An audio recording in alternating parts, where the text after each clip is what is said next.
তো আপনারা স্ক্রিনে সরাসরি দেখতে পাচ্ছেন কি বলছে, আধারে বায়োমেট্রিক আপডেট না করলেই বিপদ, সবাইকে করতে হবে। দেখুন নয়া নির্দেশিকা। অর্থাৎ আপনার কাছে যদি আপনার আধার কার্ডটি থেকে থাকে এবং সেই আধার কার্ডটি যদি আপনি বায়োমেট্রিক আপডেট না করান, তাহলে কিন্তু আপনার বিপদ হতে পারে। কী রকম বিপদ?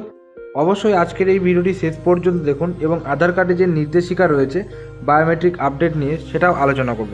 অবশ্যই ভিডিওটি শেষ পর্যন্ত দেখার চেষ্টা করুন, আমি পুরো প্রতিবেদনটা করছি, আপনারা দেখুন। তো কি বলছে দেখুন, ভারতের কোটি কোটি নাগরিকের পরিচয়পত্র বলতে প্রথমেই মাথায় আসে আধার কার্ডের কথা। অথচ অনেকেই জানে না যে এটিকে নাগরিকত্বের প্রমাণ হিসেবে ব্যবহার করা যায় না। হ্যাঁ, এই বিষয়টি ইতিমধ্যেই সুপ্রিম কোর্টে গড়িয়েছে। তবে সে সমস্ত বিতর্কের মধ্যে ইউআইডিএআই একটি গুরুত্বপূর্ণ নির্দেশিকা জারি করেছে, যা সরাসরি আধার কার্ডধারীদের উপর প্রভাব ফেলছে।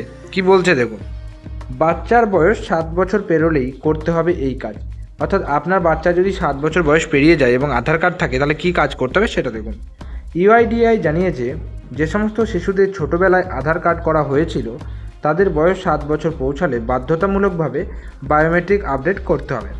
কারণ ছোট বয়সে বায়োমেট্রিক তথ্য নিলে পরবর্তী বয়সে তা মেলে না।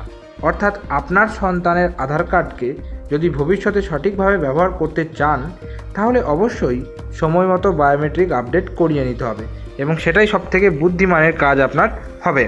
তবে অনেকেই ভাবতে পারেন যে আধার আপডেট অনলাইনে করা যায়, কিন্তু ওই বায়োমেট্রিক আপডেট একমাত্র জিনিস যা আপনি বাড়িতে বসে করতে পারবেন না। এর জন্য আপনাকে নিকটবর্তী কোনো আধার সেবা কেন্দ্রে যেতে হবে অথবা কোনো আধার এনরোলমেন্ট সেন্টারে কিন্তু আপনাকে যেতে হবে। আর আপডেট করার জন্য আপনার বাচ্চাকেও সাথে কিন্তু নিয়ে যেতে হবে এবং কিছু ডকুমেন্টস যদি চাই, যেমন কি হতে পারে বার্থ সার্টিফিকেট, আর তার গার্জিয়ান অর্থাৎ বাবা বা মায়ের আধার কার্ড, এগুলো দেখলেও দেখতে পারে। এবার আপনি কি করে জানবেন কোথায় আপনার আধার সেন্টার রয়েছে? এখনকার দিনে এইসব জানাটা খুব একটা বড় ব্যাপার নয়, প্রত্যেকেই জানেন যে কোথায় অনলাইনের কাজ হয়, সেখানে গেলে আপনাকে ডিটেলস বলে দেবে। তাও আমি আপনাকে বলে দিচ্ছি যে কোথায় আপনি কীভাবে বুঝবেন যে কোথায় আপনার আধার সেন্টারে কাজ হয়। আপনি আধার যেখানে ইউআইডিআইয়ের ওয়েবসাইট আছে, সেখানে সার্চ এনরোলমেন্ট বা লোকেট এনরোলমেন্ট সেন্টারে যদি মানে দেখেন, তাহলে সেখানে আপনি মোটামুটি আপনার পাশাপাশি যে বা কাছাকাছি যে আধার এনরোলমেন্ট সেন্টার রয়েছে সেটা খুঁজে পাবেন। তবে আপনি যদি অনলাইন ইউআইডিআইয়ের অফিসিয়াল সাইটে দেখেন, তবে সেগুলো শুধু গভর্নমেন্ট রেজিস্টার যেগুলো সরকারি সেগুলোই দেখাবে, বাকিগুলো দেখাবে না। তার কারণ হচ্ছে বাকিগুলো অনেক অনলাইন সেন্টার যেগুলো আছে তাদের কিন্তু এখানে দেখায় না, কিন্তু তারা দেখা গেল আপনার বাড়ির পাশেই দোকান খুলে বসে আছে, সে আপডেট করছে। তো এগুলো একটু দেখে নেবেন। এখন প্রায় সমস্ত অনলাইনের দোকানে এই বায়োমেট্রিক আপডেটে কাজ হয়। হ্যাঁ, তো সেগুলো একটু খোঁজ নিয়ে নেবেন। তো পুরো বিষয়টা দাঁড়াচ্ছে এটাই যে বায়োমেট্রিক আপডেট আপনাকে একটা নির্দিষ্ট সময় পর করতে হবে। যেমন কি ধরে নিন আপনার বাচ্চার আধার কার্ড করেছেন, ছোটোবেলায় যদি আধার কার্ড করে থাকেন, আপনারা হয়তো খেয়াল করবেন যে সেখানে আধার কার্ড যেটা লাগে, অর্থাৎ সেই আধার কার্ডটা আপনার অর্থাৎ গার্জেনের আধার কার্ডের মাধ্যমে হয়, অর্থাৎ গার্জেনের ফিঙ্গারপ্রিন্ট দিয়ে আধার কার্ডটা হয় সেটা বলতে গেলে। তো সেই ক্ষেত্রে বাচ্চার কিছু থাকে না, বাচ্চা নামে শুধু ইউনিক আইডেন্টিফিকেশান যে নাম্বার সেটার থাকে এবং বাকি যেটা রয়েছে আপনার পুরো বায়োমেট্রিক্স ডাটাটা কিন্তু থাকে না।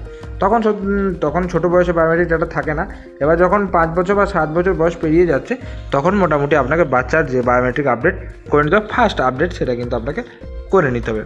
তো এটাই ছিল ছোট্ট একটা ইনফরমেটিভ ভিডিও। কেমন লাগলো অবশ্যই নিচের কমেন্ট বক্সে কমেন্ট করে জানাবেন। যদি এই ভিডিওতে আধার কার্ড সংক্রান্ত কোনো রকম প্রশ্ন থাকে, সেটাও নিচে কমেন্ট করে জানাতে পারেন। যদি ভিডিওটি ভালো লেগে থাকে একটা লাইক করবেন। চ্যানেলে যদি নতুন থাকেন, চ্যানেলটিকে সাবস্ক্রাইব করে পাশের যে বেল নোটিফিকেশন সেটা অলে সেট করে রাখবেন, কারণ আমরা এই চ্যানেলে বিভিন্ন রকম আপডেট সংক্রান্ত ভিডিও প্রতিনিয়ত আপলোড করার চেষ্টা করে থাকি। তাই অতি অবশ্যই আমাদের ডিজিটাল বাংলা চ্যানেলটিকে সাবস্ক্রাইব করে আমাদের পাশে থাকবেন। তো দেখা হচ্ছে পরের কোনো ভিডিওতে। ততক্ষণ পর্যন্ত প্রত্যেকে সুস্থ থাকুন, ভালো থাকুন, টাটা এবং ধন্যবাদ সকলকে।